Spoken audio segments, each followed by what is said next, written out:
the International Association of Coaching. Home of the Coaching Masteries.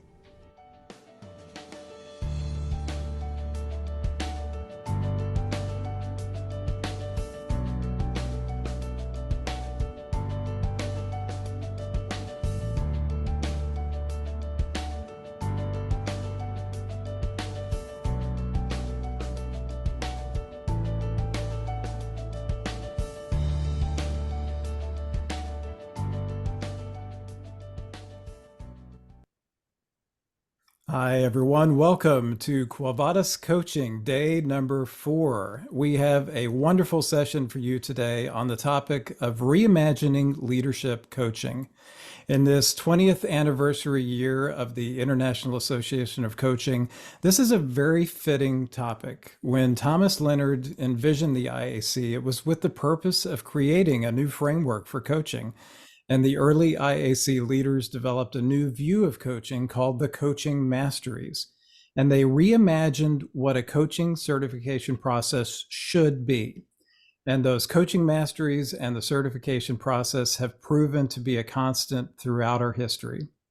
As our founders did 20 years ago, everyone in the world of coaching should always be looking to the future and inviting possibilities, as it states in our Quo Vadis theme this year, calling upon mastery number 8 from the Coaching Masteries of inviting possibilities. And the term Quo Vadis itself, which is Latin for where are you going, asks us the question. So coaching, where are you going? So today you're invited to join us in reimagining what leadership coaching can be and where it should be going. My name is Brian Lowell French, and I'll be serving as your moderator today. I'm an IAC certified coach, and I serve on your board of governors, and I also lead our sustainability team as we work to equip our members to coach in the sustainability space. And I am so very honored to be joined today by wonderful guests who you see on the screen with me. And first, we have Fiorella Velarde.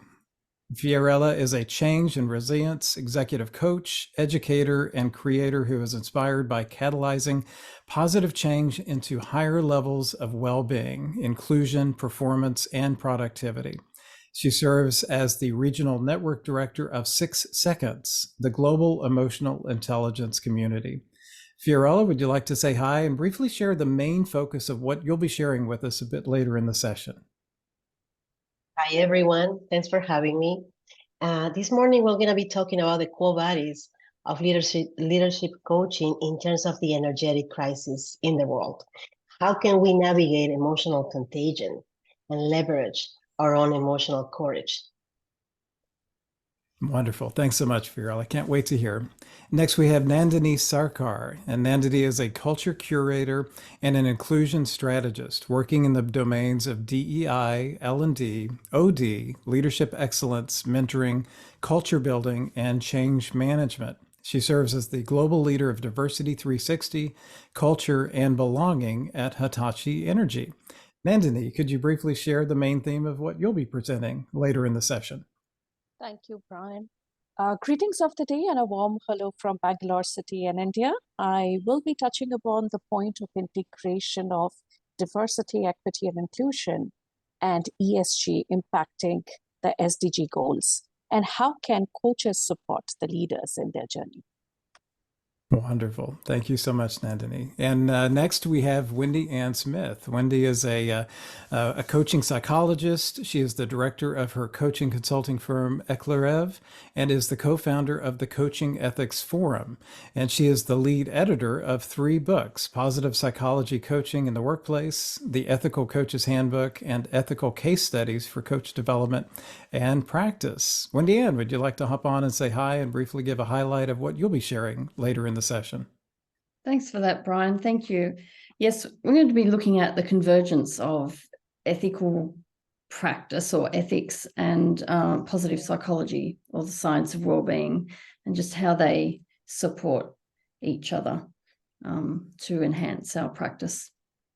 Wonderful, wonderful. And for my brief talk later in the session, I'll be sharing about the concept of harmonic leadership, leading with inclusive, mindful caring, and how we as coaches can help our clients lead through the lens of care. And at the end of the session, we'll also hear some reflections from 3 of our IAC chapter leaders as they briefly share what they've gained from the session and how it relates to coaching in their part of the world. So I'll introduce them on the screen now, and you'll be hearing from them later. First, we'll have Nierka Arevalo, the Ibero-American Regional Coordinator. And next, after that, later in the session, we'll hear from CJ Ng, Singapore chapter leader in our Southeast Asia region. And lastly, we'll hear from Terry Lebowski, our Canada chapter leader. So thank you all for being here as well. And I'm sure you'll be taking copious notes through the session so you can share some reflections on what was impactful and meaningful for you and how it relates to your part of the world. So before we get started with our talks, I'd like to provide just a couple of frameworks for the conversation. The title of the session specifically says leadership coaching, which is different than other types of coaching. And within the IAC, we have coaches who coach in many different realms, like performance coaching, career coaching, sales, personal development, relationship coaching, sports coaching, health and wellness, life coaching, and so many others. And leadership coaching typically takes place within an organization by internal and or external coaches, and is typically for people who lead teams. So much of the focus is on being an effective leader of people. This can be at any level in the organization, from the frontline managers up to the senior leaders. And the coaching at those upper levels is often referred to as executive coaching, but it's within the leadership coaching realm. But as we know, everyone can be a leader. And great leadership is great leadership, regardless of level in the organization, regardless of the size of the team. Great leaders shine through to inspire others to discover their greatness. So leadership coaching is appropriate for everyone. Now, the other frame is that leadership coaching has gone through different stages through the years. I'm kind of old and I've witnessed the stages. I've been involved in the stages. Initially, it was primarily used as an intervention to help leaders who were struggling to try to turn things around. And often the coach was brought in too late in the game to help the leader to make that turnaround. So there was, unfortunately, too often a failure. But thankfully, things changed to recognize that leadership coaching is a developmental tool that should be utilized for good leaders to become even better, to help them reach their point of greatness. And now we ask the question, what is this next stage of leadership coaching? What can we imagine together that leadership coaching can become? And to provide insights and answer to that question, I'd love to now have each of our speakers share with you what they are doing to move leadership coaching into the future. And we begin with Fiorella. Fiorella, would you like to take it away? Thank you, Brian. That's a wonderful question. It's makes me think about the Quo Vadis of leadership coaching from all this journey, as you point out, from intervention to transformation. So in the field of transformation, we know that recent studies are pointing to energetic crisis. We have an energetic crisis of burnout in the world. This leadership coaching attains and pertains to everyone. We are exhausted. We are over emotionally drawn. So this appeal for emotional courage comes from the idea that we can navigate our emotions and use them as strategic resources. Emotions are messages. We all know that. They're messages, they're inputs, they're basically our roadmap in which we navigate the world.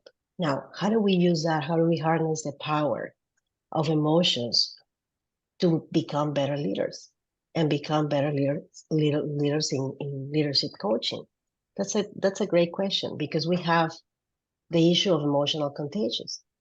So when we face emotional contagions, we know as coaches that we're having this impact on our clients and vice versa. And our clients are having this impact in their teams. So how do I navigate without suppressing, without hiding, without bypassing? How do I nurture in myself the courage to take my own emotions so I can lead my client, so I can walk alongside my client in that journey. You mentioned that it is a developmental tool nowadays, right? And that we find a lot of embracing of these ideas when we talk to clients. And in 6 Seconds, the organization that I represent, we teach emotional intelligence through methodologies and tools. But we often find that there's still this old paradigm with a resistance. And if we push too much, we find that the client resists and the teams resist. So how do we go into building in ourselves this capability, this big emotional courage to be able to face difficult conversations, to face issues in performance? And what we know in the research that 6 Seconds leads, that's called the State of the Heart Report, we know that there's an alarming data pointing to this energetic crisis, meaning not just the workforce in general, but starting with leadership. So if we know that emotions are energy, right, and a flow of energy that contains information and messages, what happens when we get oversaturated, when we cannot receive any more messages, when we cannot even understand what's going on out there with our teams? And oftentimes we think it's about resources. But in reality, the research is pointing to the fact that people need to build on relationships that they can trust, where they can be some aspects of vulnerability, letting myself be seen. And that's another break with the old paradigm. I'm from the time where you were not supposed to show what you're feeling in the workplace, and nothing that will happen in your personal life had to transpire into the other aspect. So how do we harness this power? Because emotional contagion can also be a transformative force. We as coaches we have to be capable of build stronger relationships with our clients and transcend all our traditional methodologies. And that involves a little bit more of a skin in the game. And oftentimes, in events that I go or people I speak to, they try to keep that space. Oh, I need to stay objective. I need to stay. So it is really a calibration, this empathy and this objectivity that I need to stay present with my client, walking alongside, but at the same time, seeing the humanity of the person that I have in front of me. And I think that's the biggest challenge we have. How do we redirect this? How we navigate our own ideas and our own habits of becoming emotion, driving emotion to navigate with others. And we have in 6 Seconds a circular model that I'd like to briefly touch on, because I think that's very important, the way, because it's simple, but it's very sophisticated at the same time. We have an aspect of awareness, an aspect of decision, the how do we do things, and a purpose. And I think that we as coaches, when we are in this space of leadership coaching, we need to be able to develop emotional courage, not just through awareness, meaning that it's not enough to know. It's also important to know how, what is that I'm doing, how I'm showing up to my client. This is my how and my purpose. Why I'm doing this, why I'm doing this, and I'm not going this instead of going to this other place. When we put together these three elements, it's really powerful to navigate the process. And the process, we call it know yourself, choose yourself, and give yourself. So not just becoming, again, more self-aware, but I'm always building purpose and direction and a way to do things. This way to do things is what I personally call emotional courage. It has happened. I had this very recent experience with a client that I was working with in breath work. And he wanted to bring this breath work for his team.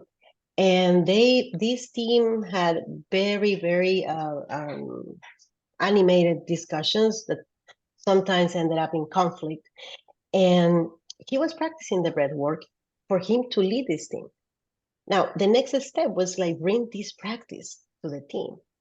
And that was something he will not dare to do because that was not adequate for him to say, okay, let's all pause and let's take a breath and let's do this. And that was basically that step, that journey from practicing himself and bringing this to the team as a gift. But he needed emotional courage to do that because he needed to break with organization structures.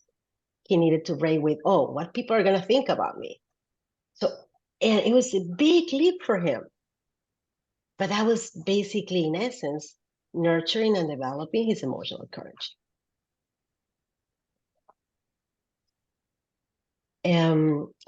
I'd also like to ask that in the transformative journey, right, it is a lot to ask sometimes from the coach because we come with our own structures, and sometimes, well, this is the way coaching, performance coaching, sales coaching. Why do I have to talk about emotions here?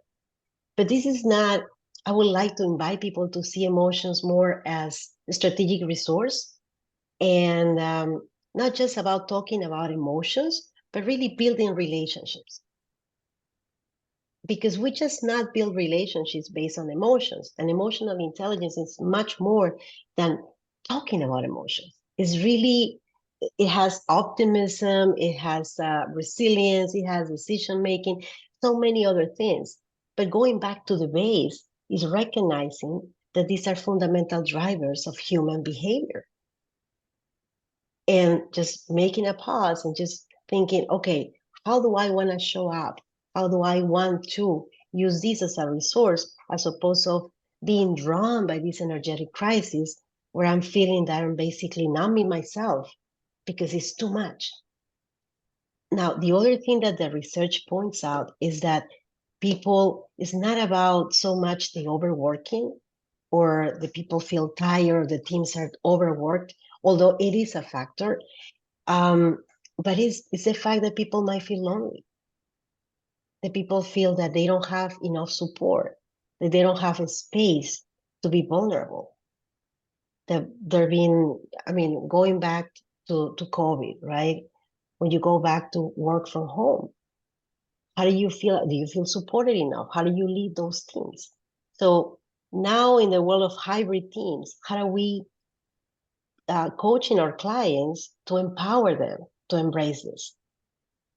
And I think that's very important also to understand the ripple effect of emotions, how it cascades in the coaching relationship with ourselves and with the team environment.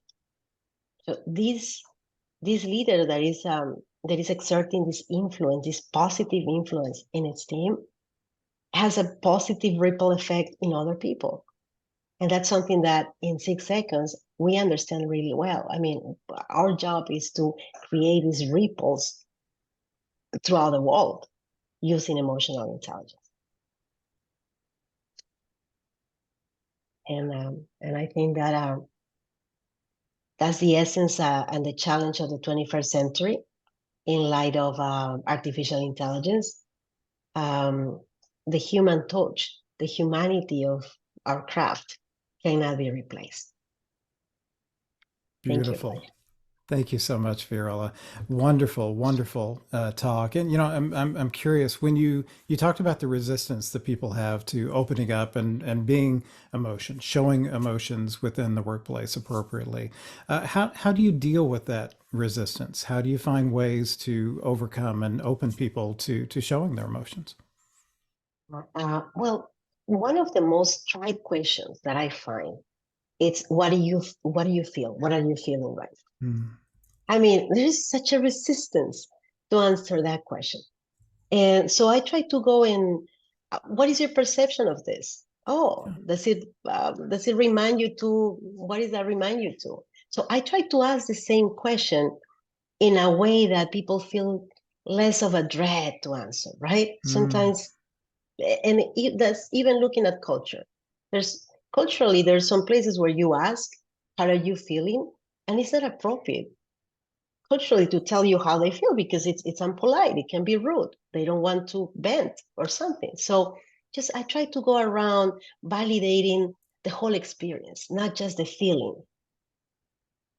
Yeah, wonderful, wonderful. And I love the story of the leader who you worked with on the breath work. I'm a certified mindfulness teacher myself, so I've introduced breath work within my coaching engagements as well.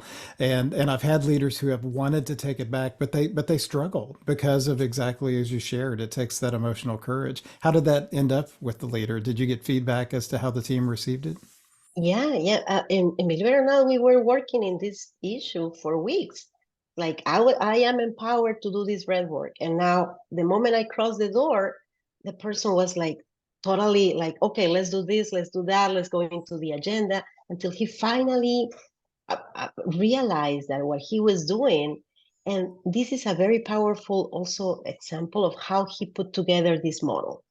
Yeah. He became aware, he knew how, but his purpose. In 6 seconds, we have something called a noble goal, Hmm. and that's a skill that is related to the direction, to why I'm doing things that I'm doing. Yeah. What is my essence? And when he put together all that, he was able to turn it around and say, "I'm showing up in this way." Hmm. Wonderful. Well, Fiorella, thank you so much, and we'll have you back on later for some closing thoughts. So now we would like to turn to Nandini. Nandini, would you like to hop on the screen here and open up your microphone? We'd love to hear you share about the topics you mentioned earlier, DEI, ESG, how important this is within coaching and within leadership. Thank you for that one. And I would love to start with my learning from the notes that I received from your organization. Number 8 from the IAC Masteries talks about inviting possibility, and that's described as creating an environment that allows ideas, options, and opportunities to emerge. So my work revolves around that, how to convert transformative, DEI into something that makes real sense. It's meaningful, mindful, and making real impact. So I'll start with a story of a little girl born to migrant parents. The parents were unmarried at that point in time, year 1971. Each of them held from a very respectable and influential families, but due to socio-political, cultural reasons, they were forced to migrate into India. With their respective families, braving the crisis of Indo-Pak War. Possibility of fight versus flight surfaced, and the flight option seemed the best option for that point in time. They saw their houses being turned into fireballs and crumbled down to ashes. A choice made to sever every ties with erstwhile East Pakistan, which is now Bangladesh, and start afresh in India was the best call taken. Later, obtaining Indian citizenship, one of them got into their education mode and the other got into the profession of medicine, being a doctor. And then a few years down the line, they met each other through families and got married. What happens after a few years? A little girl is born to this couple. And there's a tragedy that struck because the girl was just a few days old when the girl was diagnosed with an advanced stage of encephalitis and had slipped into comatose, to be revived 8 days later with divine intervention as the medical science had given up possibilities of survival. Now, this girl springs back to life with childhood very different than most of the children of her age, as she had an acquired invisible disability of which is asthma, and that was chronic, recurring. So she did not see a very normal, natural childhood or youth, and the after effect of medication administered to her for reviving from the encephalitis caused her the acquired invisible disability. So being born to migrant parents, she never was treated the same as her cousins from parents born and bred in India. And asthma limited her from making connections with children of her age, as she couldn't run and play like they did. So this story builds on with experiences unique to her as she grew up. You can take a guess who the girl is. Here's a call to hop onto a time machine and reflect upon your lives. How has your journey been across professional terrain and aspects of your personal life? Isn't every story so unique? Yet, we all cover a common ground of empathy, the most critical leadership skill of today that calls out for I see, I feel, I do. I call myself a human-centered designer who believes in co-creating a culture for people to thrive, irrespective of their uniqueness and differences, making us a place to be. I humanize data to tell a story, reading in the emotions behind the data, and making the connect to business strategy because that resonates with leaders. As I integrate inclusion strategy into the S and the G part of ESG. Fast forward into now, we are living in an era of unprecedented challenges and opportunities. The climate crisis, global health challenges, changes in social values are upending individual priorities. Globalization and geopolitical environment are shifting. How we live and work is being constantly reinvented by advances in technology and the emergence of generations who are born digital. How should leaders navigate this moment? What does leadership look like in an era where turbulence and disruption is happening? The answer to these questions can't be divorced from the answer to another one, which is what does an organization that thrives such onslaughts look like? So for decades, organizations were designed and managed for an industrial environment that's geared towards preserving stability, scale, and predictability with a focus on maximizing earning for shareholders, with little attention to the broader, often unintended impact of their actions. But not anymore. A new form of organization and leadership has been slowly emerging, with organizations transforming their industries with a new organizational approach that seeks to be open, fluid, and adaptive, unleashing the collective energy, passion, and capabilities of its people. Reimagining strategy and focusing on delivering greater value to all stakeholders. So this new model focuses on a powerful aspiration of creating sustainable, inclusive growth. Now, stakeholders here just not mean only the shareholders anymore, but includes the ecosystem that we as a company operate in and the people, that is the employees. Now, this shifting model changes the way business leaders must lead. And I think coaches come in really as a powerful tool to make that shift happen. So we are moving from an era of individual leaders to an era of networked leadership teams that steer the organization. Now, companies seeking to thrive now still needs leaders who are accountable for their individual roles. So this new approach calls on leaders to make fundamental evolutionary shifts. And those are the conversations that I have with my leadership teams across the industries that I have had the opportunity to work. In fact, they need to reimagine themselves, undertake inner work to shift their mindsets and consciousness to see the world from a differing lens, to rethink their interactions, roles, and ways of working as part of leadership teams. This is where I want to start when looking at inviting possibility. What is the realm of possibility? Possibility is in the realm of what you don't know that you don't know. There are all the things we know, and all the things we know we don't. So to remain open to possibility means being willing to keep looking, to remain open, even when you think you have the answer. I think that's the most crucial conversation that I continue to have with people across the tiers of the organization. So when we are immersed in our shadow, we are not in touch with our purpose and our personal greatness.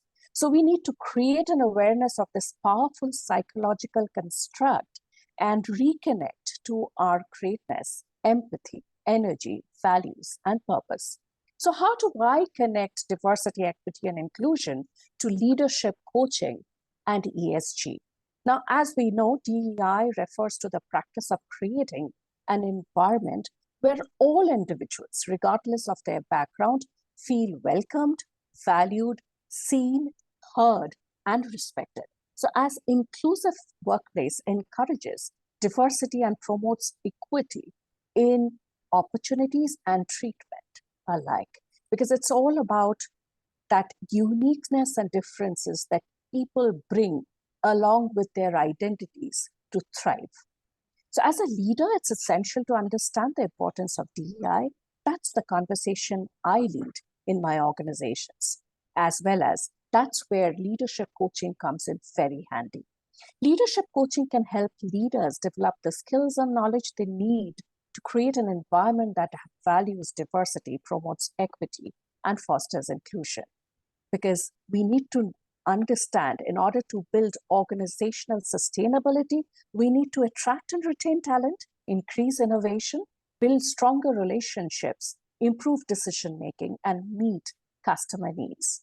Now, why DEI and ESG scores are important today? I would cite an example from a previous organization where I led a supplier diversity program. We generally understand supplier diversity as increasing revenue generation for marginalized or historically underrepresented groups who own businesses. But we wanted to see it through a different lens. And we said, let's look into promoting skilling and providing livelihood opportunities. As you see, they are resonating the SDGs, and see how we can indirectly on supplier role could absorb them on projects of the company that I was part of at that point in time. What emerged as a beautiful success story was this group, this cohort of students who were upskilled through partnerships that we struck on a common goal, were the best group where attrition was zero, productivity was all-time high, and the supplier was able to deliver a zero defect product to our company and also earn the Quality Excellence Award from the chairman. That's the power of connecting strategy, the inclusion strategy, to ESG and linking it to the business impact, which may not be overnight, but it requires an intentionality to drive that shift and change and enable leaders to see that connection. I think leadership coaches can really bring that angle. So if I'm looking at the demand for information about corporate behavior, it continues to grow today. As in my organization, we were able to induct Diversity 360, which is our diversity, equity, and inclusion strategy in Hitachi Energy, as part of our first sustainability report. It's a prominent part because it touches the people, the practices, the health and wellness. And as we see that more socially conscious consumers and investors seek to align their financial decisions with their personal values. Now, ESG metrics enables companies to measure, track, and report their ethical impact and environmental sustainability. So investors flock to companies with high ESG scores. As consumers, shareholders, and investors become increasingly value-oriented, corporate leaders cannot afford to ignore the double benefit of diversity, equity, and inclusion and ESG. By linking diversity, equity, and inclusion and ESG, culture-centric companies can improve their brand reputation, connect with customers, and attract more investors. So each major category of ESG criteria covers a wide range of issues that have historically been excluded from investment and purchasing decisions. So how does DEI influence ESG? DEI is the foundation for an organization's ESG strategy because programs that are established with diversity, equity, and inclusion in mind also increases a company's sustainability and financial success. Companies with a strong ESG focus also tend to be financially successful, and a global study by the CFA Institute found that 85% of investment professionals now take ESG factors into account when investing. According to Gartner, 91% of banks monitor ESG, along with 24 global credit rating agencies, 71% of fixed income investors, and over 90% of insurers. So it's clear that focusing on ESG and DEI, in addition to traditional measures of financial analysis, is a powerful strategy for a long-term success. So both ESG and DEI should not be viewed as a cost center, but as a profit center that has seen significant growth in recent years. So many companies stop investing in DEI during tough times, and we know that organizational investments that are driven by DEI priorities have a positive impact on the bottom line.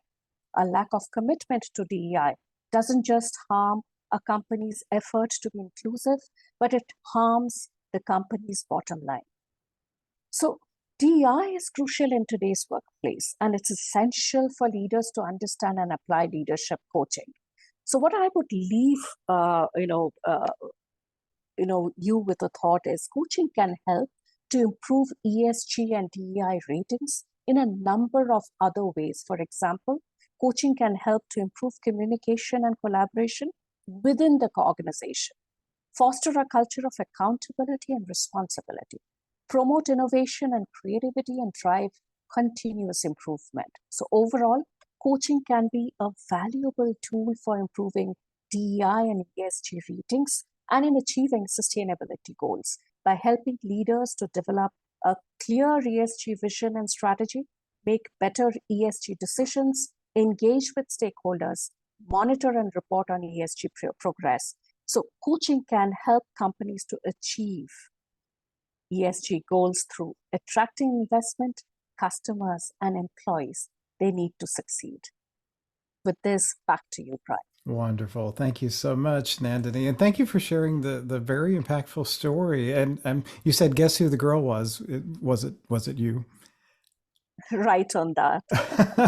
Oh, it's so impactful. And I'm curious, how has that informed your coaching through the years and how you work with leaders?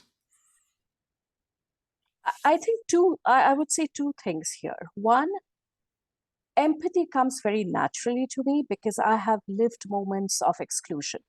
Yeah. And I think that's the point of coaching to my leaders, because they are very focused on revenue generation, scalability, customer centricity. However, having a touch with the people aspect, the human aspect, the emotional and the empathy aspect is what gives them a competitive advantage. I think I'm well equipped to show the mirror to them when I do my bit. Wonderful. Thank you so much, Nandini, for sharing. All right. And last, we are going to ask, or next, I should say, because I guess I'm last in the sequence. So next, we're going to ask Wendy Ann on to share about her talk. So Wendy Ann, take it away. Thanks, Brian. I actually had difficulty thinking about where to point this particular talk, because I've been talking all week on ethics and different aspects of positive psychology, such as loneliness, relationships, working in the hybrid world, emotions, strengths in relation to the wellbeing science. And I'm just going, where do I want to target this particular talk? And it's so short, and I've been doing like these hour-long talks, and it's just like too much to jam into one. So I kind of went, well, when we're talking about leadership, often coaches are thinking about them as the coach coaching leaders. And how does ethics come into play in that space? And I think that's a fair question, but I'm not going to go there today. I'm going to take a different tact. And I'm going to do it because it's just a follow-on from a podcast I did on Monday. And the podcaster asked this question twice to me, about taking care of ourselves, or inputting well-being science into coaching and making well-being a focus, or supporting our clients' awareness of well-being being important and a focus. And it kept asking me this question, and I just kept coming back, and I say, I don't want to go there. I actually want to focus on the coach and their own well-being and how they're showing up in the workspace according to how they're looking after themselves. And for me, this is one point of convergence of ethics and well-being, is that we should be looking after ourselves first, filling up our own tank, being, as the previous speakers have said, cognizant of our emotions. I would add, you want to label your emotions. Often we just need to increase our emotional vocabulary to be able to work with them better. As soon as we label them, we immediately reduce the intensity, particularly if it's a negative emotion. But I also want us to be more cognizant and aware of our positive emotions, in particular joy. I've done 2 workshops in the one organization across the last 2 weeks, and I was really happy to get the feedback from one week to the next that they had started pinpointing joyful moments in their workday. And I just go, that's just so powerful. It's so subtle, incredibly subtle. The experience of joy is so subtle. We miss many, many times that arises in our day. But the fact that they'd made that change, I thought was really cool. And they also went about changing perspective, changing location, doing things that actually allowed them to, as a group, when in their group meetings, come in with a different perspective. They were kind of forced to, because they would make changes. They wouldn't meet in the same room. So I think I went off tangent there, but that's okay. But like I said, I've been trying to pull in so much information, just thinking about what I've been talking about across this last week to pinpoint this talk, and building off that podcast where I just kept coming back to the coach. What's going on for the coach? What are they doing to replenish themselves? What are they doing within the professional space as well as in the personal space to make sure that they're replenished? How compassionate are they being to themselves? And compassion is not just empathy. You have empathy, so the emotional understanding of what's going on. But we want to recognize the need. What is the need? The emotions telling us. And the big thing for compassion is to then take it on to, what am I going to do about it? What action can I take to fulfill the need? That's powerful compassion, and that helps us alleviate burnout. So as coaches, we're very giving people. We like to see other people doing well and developing them, or them developing themselves, really. I question about the role that coaches have, or the claims that coaches make about their role in what they provide. And I think there are ethical considerations around the kinds of language you use to what you kind of promise for your clients. And we need to be really mindful of that, because I think there's a lot of rubbish out there. So to be honest, how can you back it up that you are offering transformational coaching? Honestly, I don't think we can do that realistically. Where's the research to say that we can do transformational coaching? But that this is sort of what shows up. Back to ourselves again. How can we look after ourselves? In fact, leading ourselves to then go on and lead in different areas of our work. And here I want to give an example of when I was leading the editing of the positive psychology coaching in the workplace text. So we had, over 40 authors across the world writing on this project. Under normal circumstances, we're all off in our own little holes writing away. But it happened by chance during the beginning of the pandemic. And that tweaked my brain. It's almost like I have an extra element here about how can I lead these people? How can I sustain myself to be able to make sure that we're all going to get this work done on time?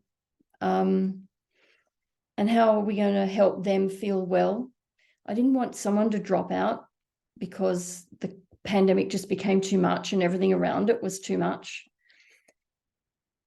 And I decided very early in the piece, and it was actually in the March of 2020, that the way I would work this particular project was to deliver regular updates, so monthly emails, just an update on the project. But I would begin the email with some little snippet of what had been on my mind or what I had experienced in the month up until that email. I wouldn't give everything away. I did keep some of myself to myself, but people did find it to be quite, they connected to much of what I was writing about. So what I then did is I followed up that little scenario or that little experience and the expression of it with coaching questions. And those coaching questions were pertinent to the scenario I'd written about. And they were designed to tap into what I knew about the psychology of human behavior, but even specifically around the positive psychology, the well-being science. And it just seemed really pertinent and the most ethical thing to do. It helped me care for me because it meant I was forced into reflecting on what was going on for me and helping myself along the way.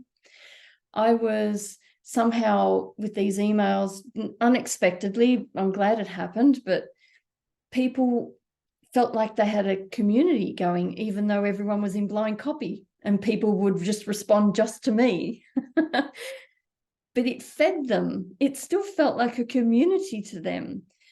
Many of the authors who've authored many times across many collaborative projects have commented on the uniqueness of this particular writing project because of, one, the monthly updates, but two, because they were walking the talk.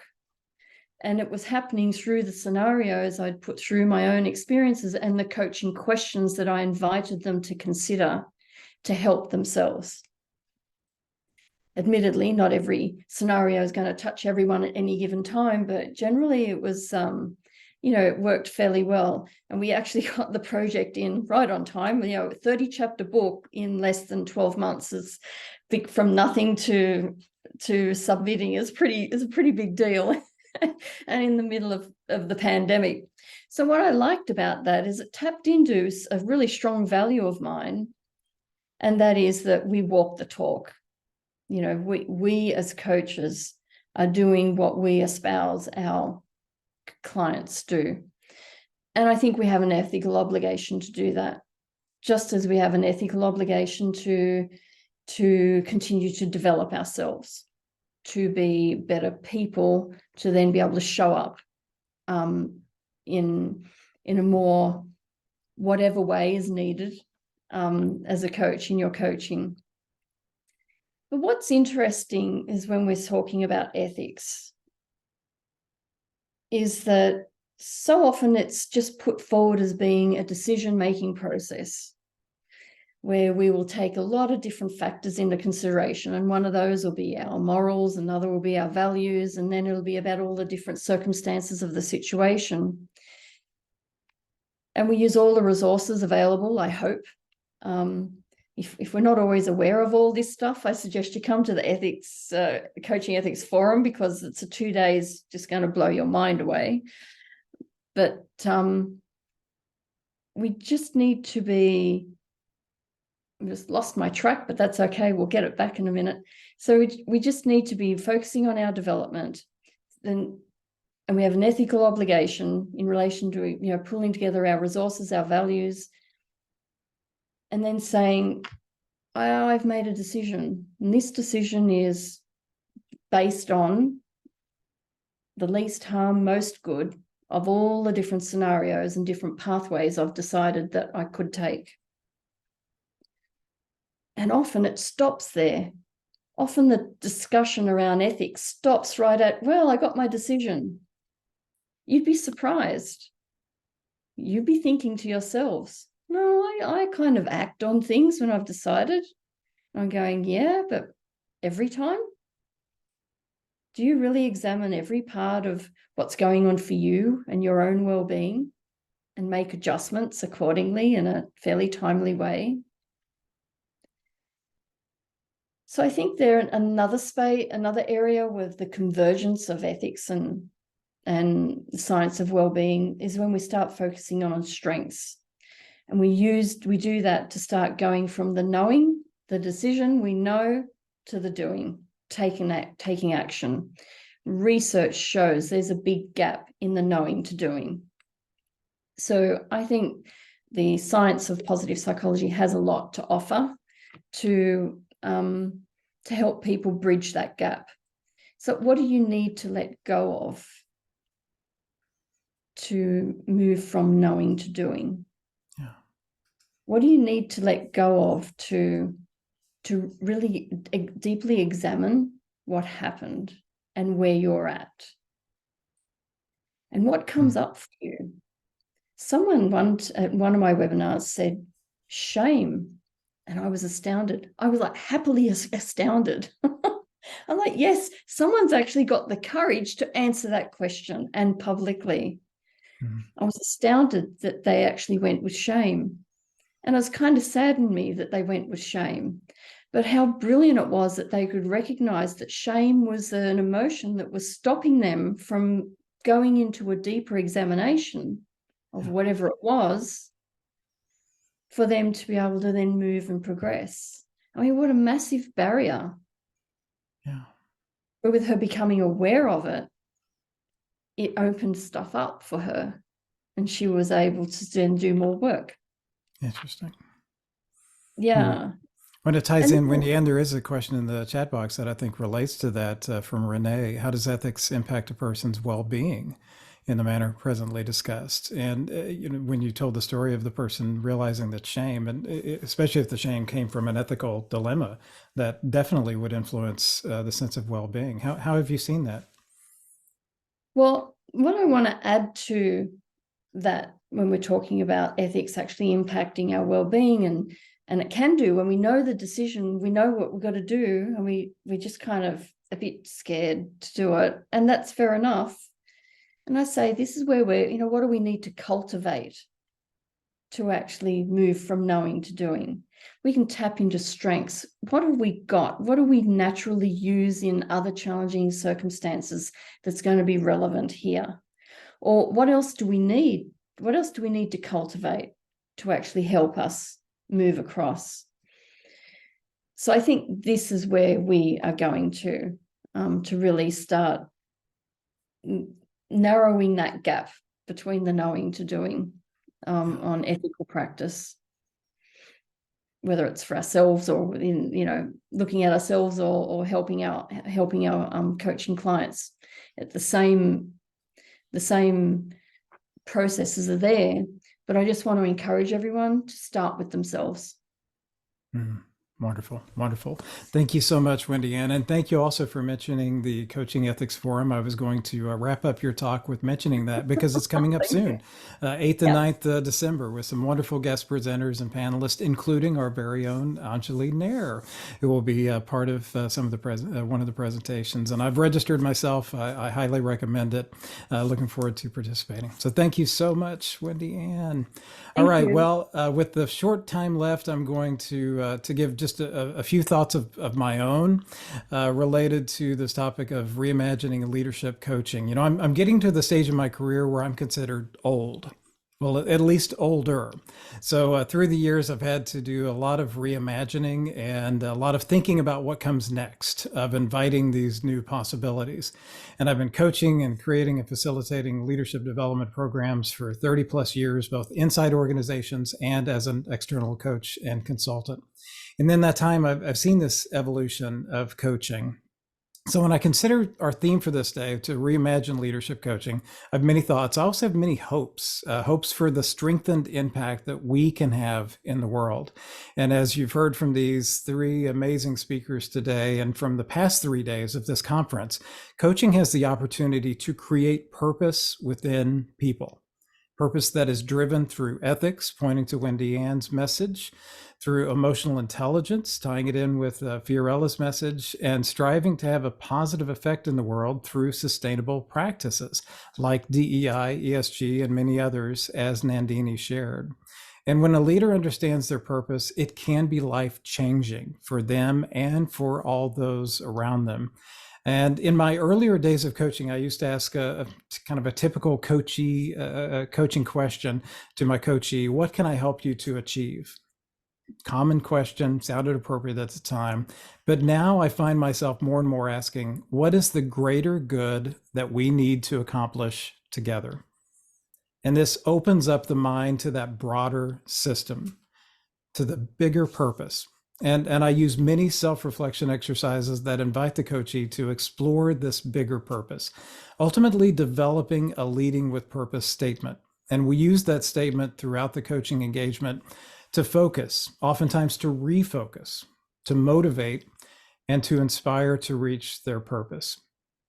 Coaching has this amazing ability to change the world for the better. And we are in this unique and honored position to be a catalyst for that change. What I share with my clients is that a great leader is the most powerful force known, with the ability to inspire, motivate, and move people to positive action to create a better world. And you can be this leader. So you see that we have all of our panelists back on the screen. We also have all of our chapter leaders who are going to share their perspectives. And I would like to invite the chapter leaders to share what was meaningful to you in the talks today, but also to tie it into what is coaching in your part of the world and how the messages received today can inform coaching in your part of the world. And we're going to start with Nirka from the Iberoamerica region. Nirka. Muchas gracias, Brian. Thank you very much, Brian. Well, as coaching leaders, I'm going to relate what you've shared wonderfully with us to that artistic vision. You know, we are these artists of possibilities. We have taken the coaching possibilities to module these joint visions with the intention to challenge our own teams to find and discover their own greatness. Taking into account what Fiorella mentioned about the emotions being a structure or strategic resources, she said that the emotions as strategic resources, this structure, we should be able to recognize and accept and dance with those very wide emotions, as she mentioned. It was an invitation to me to take care of our own energy. And when we do take care of our energy with every interaction, that energy expands on this scenario, on this new paradigm that invites us to reimagine leadership in the coaching. And it's also focused on us being able to work internally for ourselves. And with that internal work, we can operate with a new conscience, connected as our associates mentioned today, from compassion to look inside of us with love. And another aspect that I think was interesting is for us to be able to recognize our human nature. We are emotional beings, and being able to recognize and accept ourselves. As Nandini mentioned as well, she said that we can become responsible from our own voice, you know, from the self-care, and also taking compassion into account. Again, what Wendy said, where we finally share the music we have inside of us, contributing to expand this new conscience that the coaches are invited to promote, connected to well-being. Yeah, wonderful. Thanks so much, Nirka. Wonderful reflections. And next, I'd like to invite CJ on to speak about his reflections on the topic today and how it relates to coaching in Singapore. Well, I'm we got great speakers today, and I'm really impressed by all. I'd like to start first with talking about emotional courage. And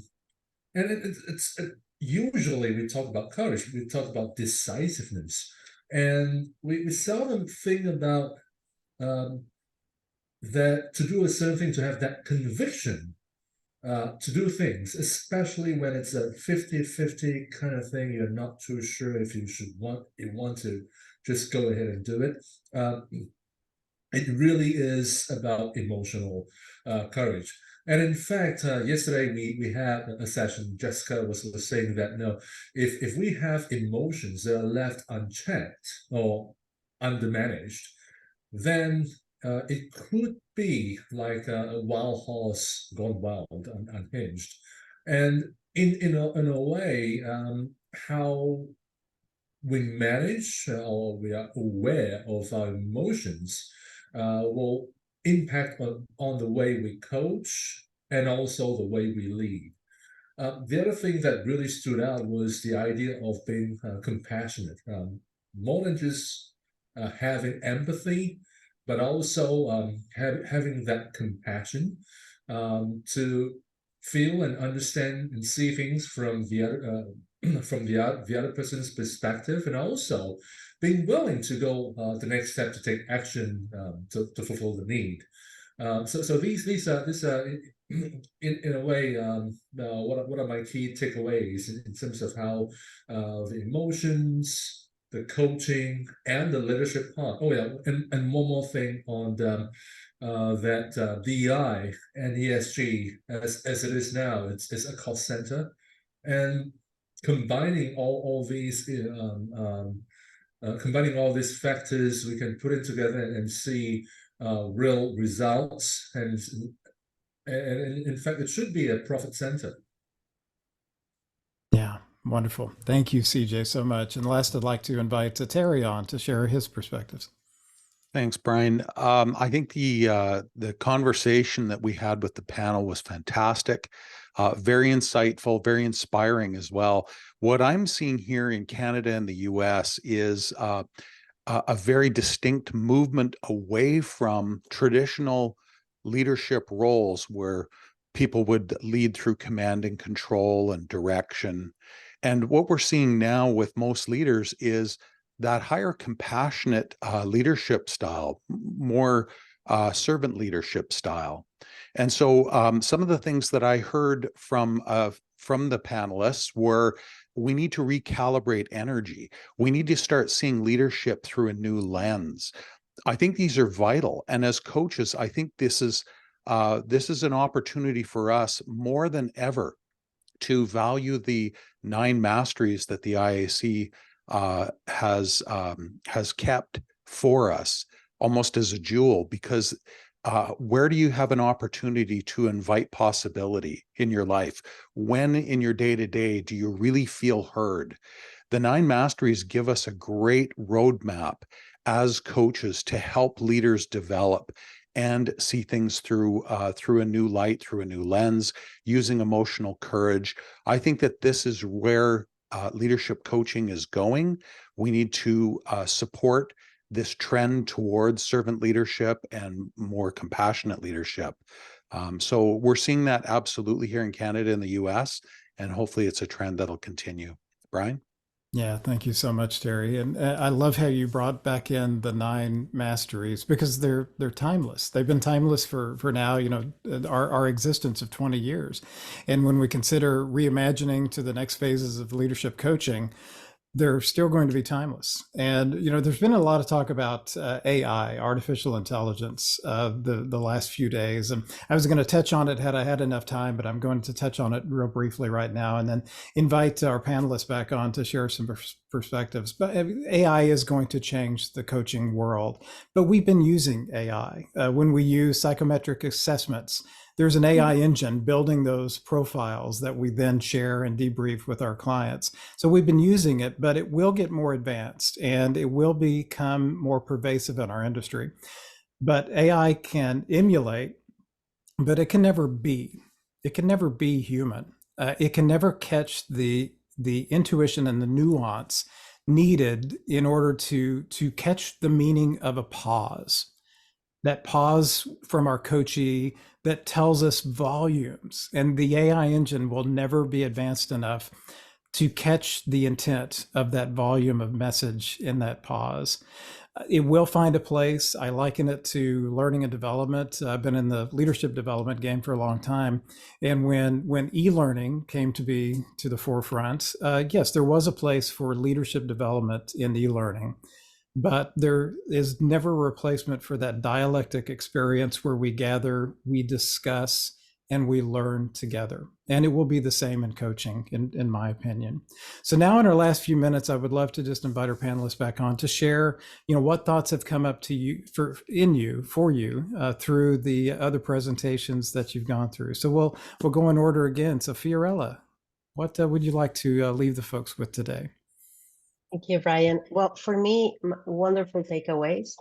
I see that how the Quo Vadis of leadership coaching is inclusive, is ethical, and is compassionate. Now, these are not nice to have. These are must have. If we want to create the ripple effect, that emotional resonance, we need to be able to be emotionally courageous and work on ourselves first. And that's where we start, cleaning our personal house, our inner house, taking care of ourselves. Thank you. Thank you very much. Wonderful. Thanks so much, Fiorella. Nandini, how about you? What thoughts have come to mind through the presentations? I think it's been wonderful listening into my fellow panelists and also listening into your chapter leaders, because it has a very, very deep coherence and resonance to what I want to evolve, because I think the journey of me as a professional, as a DEI practitioner, starts with me first, because I'm in a journey of building allyship along the way. That's how change happens. That's where I would steal the word emotional courageousness and compassion comes in, but pivoting around the needle of empathy along the way as we evolve as a civilization, as industries, as people along the way. Yeah, wonderful. Thank you, Nandini. And Wendy Ann, what final thoughts would you like to leave with the folks today? I was surprised but delighted that you brought up artificial intelligence. Surprised and delighted. That's good. Good combination. Because, it's a big topic. There's a chapter in both my ethics books. We've got some speakers at the Coaching Ethics Forum speaking on the topic in a variety of different ways. But when people want to speak about it now, they're going to looking to the future. There's this push to what's AI doing in the future, and as it is coming at us so quickly. So I understand the want to look at it. But when I'm talking about ethics, I go, I don't need to go to the future, because we haven't even got the now going properly in relation to ethics and AI. We have, exactly as you said, we've been using technologies in our professional practice for donkey's years. And have we got everything sorted out from an ethical perspective? I would argue probably not. And even if you think you have, I would say, let's have another look. Don't just sit on it for 5 years and think that what I'm doing in the last 5 years fits now. Maybe something's a bit loose that I need to revisit. So I'm pushing the looking at here now what we're already doing, while others, such as, I'm not going to name names, but others are just going for the future. And I'm just trying to reel them back in. Let's look here. So thank you for bringing it up. Of course. Thank you. Yeah. And it's, it's a topic that will be growing. We're looking into it ourselves. A number of other coaching associations are looking into it as well. And to Wendy Ann's point about ethics, to make sure it fits within coaching frameworks and ethical frameworks as well. And, there's great concerns about inherent bias, because it's pulling from data that's out there that is biased data, that has been human-based biased data. So how can we ensure that it's not going to infer bias as well within whatever it becomes? But know and trust that we as human coaches will always have a place in the world. I want to thank you all of our panelists, all of our speakers, Fiorella, Nandini, Wendy Ann, Nurka, CJ, and Terry. Such wonderful wisdom you shared today. And thank you to the Quo Vadis planning and technical teams for all of the support behind the scenes. You continue to make this conference a success. And thanks to all of you who joined today to participate. And collectively, we can invite possibilities to reimagine what leadership coaching can grow to become in the coming years, to help our clients to find their purpose, reach their potential, and discover ways to create the greater good in the world. So thank you all for being here. And I do want to invite Ingrid on, because we have a tradition here at the IAC to take group photos of all of the wonderful people who have joined today. And I see that we're up to close to 70 people. So probably need a couple of frames. So if you could turn on your cameras, if you could smile big, and Ingrid will take your pictures and let us know when she's completed. Okay, let's open up the camera and smile. Okay, please don't write in the chat so we can take good photos. One screen. We're going to the next screen. Okay, smile. Okay. Thank you all. We are ready. Thank you so much. All right. Thank you so much, Ingrid. Thank you all for being here. And as we leave today, I invite all of us as a group to consider the question, what is the greater good that we need to accomplish together? Be well, everyone. Take care. Thank you.